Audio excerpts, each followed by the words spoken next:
Anda pengen tahu nggak pengalaman saya terkena penyakit asam lambung, GERD, dan akhirnya itu terperangkap di penyakit GERD dan anxiety. Jadi gini, saya itu sebenarnya sudah terkena penyakit asam lambung ya, terutama masalah-masalah dispepsia itu sejak SMA. Nah, saya kena ini karena memang pola hidup yang berantakan ya, pola makan berantakan, bahkan banyak toksin yang masuk ke dalam tubuh gitu ya, tidurnya juga selalu telat. Nah, terkena lah saya penyakit ini gitu.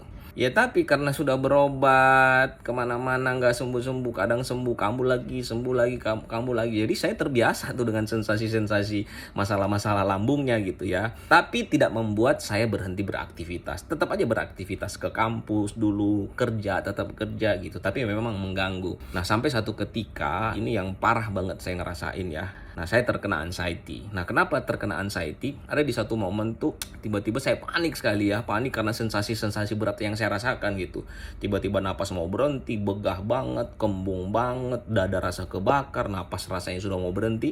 Akhirnya saya dilarikan ke IGD. Dilarikan ke IGD, divonis kekurangan kalium dan memang punya masalah di lambung. Nah tapi nggak lama tuh disuruh pulang. Kemudian kejadian kedua kali, sama masuk lagi di IGD. Semenjak saat itu mungkin saya trauma kali ya. Akhirnya setiap hari pikiran saya itu diliputin dengan kecemasan, ketakutan setiap hari. Jangan-jangan saya kena penyakit jantung, jangan-jangan saya kanker paru-paru. Pokoknya semua penyakit-penyakit berat. Yang belakangan saya tahu ini namanya hipokondriasis ya. Dan parahnya tuh ya, sensasi-sensasi itu makin parah gitu. Udah berobat lah tuh ya, semua bolak-balik ke rumah sakit, semua dokter spesialis didatengin berkali-kali gitu. Tapi tidak sembuh juga gitu ya. Obat semuanya udah diminum gitu, nggak ada yang cocok rasanya. Sehingga saya tuh hampir putus asa, hampir hopeless dengan kondisi saya. Sampai akhirnya alhamdulillah, awalnya itu saya ketemu dengan traditional Chinese medicine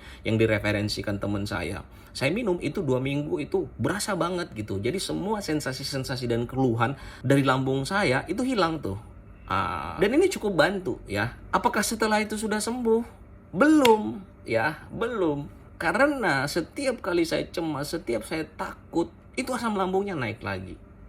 Ya. Nah, untungnya ada herbal ini, minum lagi herbalnya, sembuh lagi gitu. Dan kadang kecemasan ini butuh muncul dari hal-hal kecil gitu ya, bukan dari sensasi-sensasi yang berat gitu. Sampai saya tuh dulu takut keluar rumah. Nah, udah tuh akhirnya bagaimana caranya? Alhamdulillah saya bisa hidup normal seperti sekarang. Saya pelajari penyakit ini sampai pada satu kesimpulan, ternyata penyakit GERD dan anxiety ini bukan penyakit fatal gitu ya. Saya belajar berpikir positif, perbaiki pola hidup. Alhamdulillah sekarang tuh sudah bisa hidup normal.